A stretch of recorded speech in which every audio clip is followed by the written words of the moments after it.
السلام علیکم دوستو، میرا نام ہے باز جمیل اور آپ دیکھ رہے ہیں باز جمیل ٹی وی۔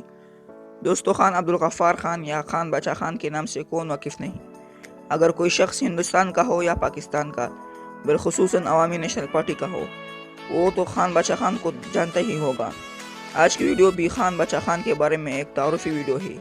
اگر آپ بھی خان عبدالغفار خان یعنی خان بادشاہ خان کے بارے میں ویڈیو دیکھنا چاہتے ہیں تو دیکھیے، مگر اس سے پہلے ہمارے چینل کو سبسکرائب کیجیے اور بیل آئیکن کو پریس کیجیے تاکہ ہمارے ہر آنے والی نئی ویڈیو آپ کو سب سے پہلے مل سکے۔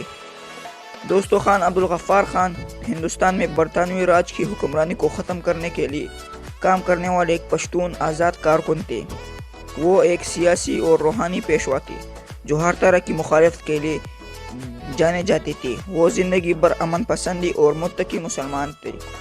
موہن داس گاندھی کے ایک قریبی دوست بادشاہ خان کو ان کے قریبی ساتھی امیر چند بومبوال نے برطانوی ہندوستان میں فرنٹیئر گاندھی کے نام سے موسوم کیا تھا۔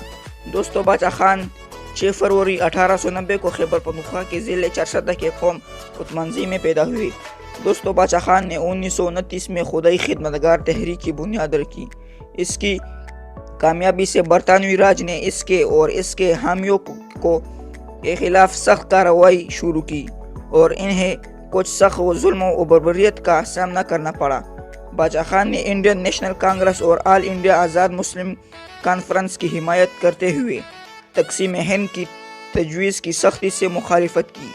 جب انڈین نیشنل کانگریس نے خدائی خدمتگار رہنماؤں سے مشورہ کیے بغیر تقسیمی منصوبے کو ایکسپٹ کرنے کا اعلان کیا تو اسے گہری شکست کا احساس ہوا۔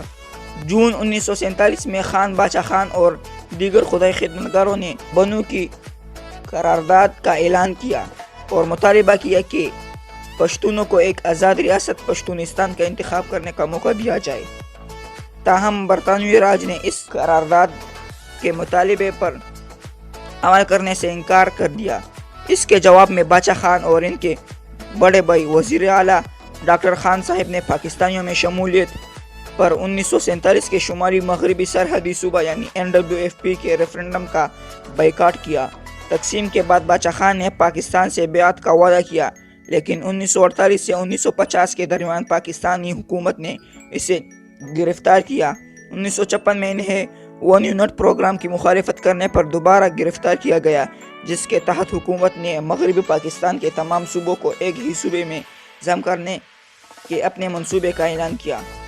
خان کو 1960 اور 1970 کی دہائی کے بیشتر حصے میں جیل بھیج دیا گیا تھا۔ بادشاہ خان بہرام خان کا دوسرا بیٹا تھا، جس نے برطانوی زیر انتظام ایڈورڈ مشن اسکول میں تعلیم حاصل کی تھی۔ اسکول میں نوجوان بادشاہ خان نے اپنی تعلیم میں بہت عمدہ کارکردگی کا مظاہرہ کیا اور اسے اپنے سرپرست ریورڈ وگرم نے متاثر کیا کہ وہ خدمت میں تعلیم کی اہمیت کو دیکھے۔ دوستو، میں ہوں باز جمیل اور آپ دیکھ رہے تھے باز جمیل ٹی وی۔ امید کرتا ہوں آپ کو آج کی مختصر سی ویڈیو مگر اچھی ویڈیو بہت پسند آئی ہوگی۔ میں اس ویڈیو کا پارٹ 2 انشاءاللہ بہت جلد اپلوڈ کروں گا، آپ اسے بھی دیکھیے اور اس ویڈیو کو بھی لائک کیجیے، اور اگر ہمارے چینل پر نہیں ہے تو ہمارے چینل کو سبسکرائب کیجیے۔ ملتے ہیں ایک نئی ویڈیو کے ساتھ، تب تک اپنا بہت سارا خیال رکھیے گا۔ اللہ حافظ۔